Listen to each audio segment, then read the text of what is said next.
meantime, February was a hot month for car sales. Automakers reporting some pretty robust numbers. Joining us this morning with his monthly results, Mike Jackson, AutoNation's chairman and CEO. Mike, good to see you again. Where are you today? D.C.? I'm in D.C., Carl. Good morning. And first, it's an honor to be a small part of the biggest week in the history of Squawk. Great to see you this morning. It's good to have you. 29%, right? Versus, yes. Versus industry numbers of 27.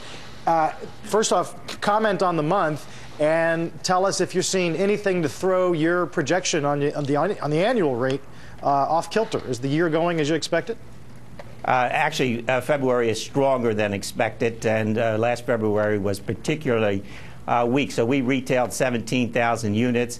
The resurgence of the domestics led the way, up 40% for us. And just to make the contrast point, you know, this is the anniversary of Toyota's difficulties. Our Toyota business was up 70%. So we still see the full year at 12.8, even though the industry ran at 13.4 in the month of February. However, the other big news is we see no impact as of yet on gasoline prices in the month of February, either from the type of vehicles people buy or on the overall volume. Yeah, I guess that's the immediate follow question, right? Where is your thinking on oil? And do you think the world changed in the past couple of weeks? No, I don't think the world. Well, the world may have changed from a political point of view, but as far as the supply-demand balance around oil, I don't see any fundamental change. And the Saudis have clearly said they're going to bridge any shortfall.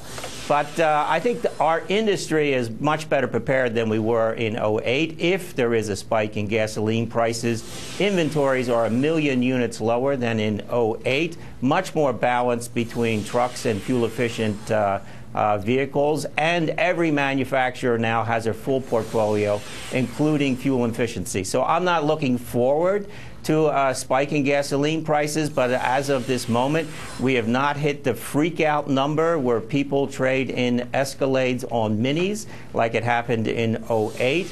And as far as my forward orders, I have not changed them. I think we're going to get through this without hitting the freak-out number, which is somewhere above $4 a gallon. Okay. I was going to ask you where that number is. And on crude, is it again a 140, or is it something different?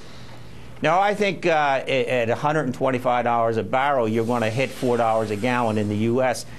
For sure. And so I really hope it doesn't come to that, or if it does come to that, it's only for a short period. You know, in '08, when we had the freakouts, by 3-4 months later, everybody wanted their Escalades back. So it's a speed bump that is very difficult for us to navigate with the lead times on production and inventory. I hope we don't have to go through it, but we're prepared for it if we do. But I'm not changing my full-year forecast of 12,800,000 units. Does there need to be a policy reaction? You're in Washington. You were early on the call for the Fed to react to the crisis that was still coming at the time. Does the Fed need to act in light of these rising input costs? No, I think the Fed action thus far is totally appropriate. I do think they need to complete QE2. I don't want to see them back off on that at all. But I think they've found exactly the right line. And until we have a self-sustaining recovery, they should stay right where they are. But I don't see the need for additional action, and I'm not talking about QE3. The best thing that this town could do to help this economic recovery become sustainable is to deal with the deficit and to see tax reform.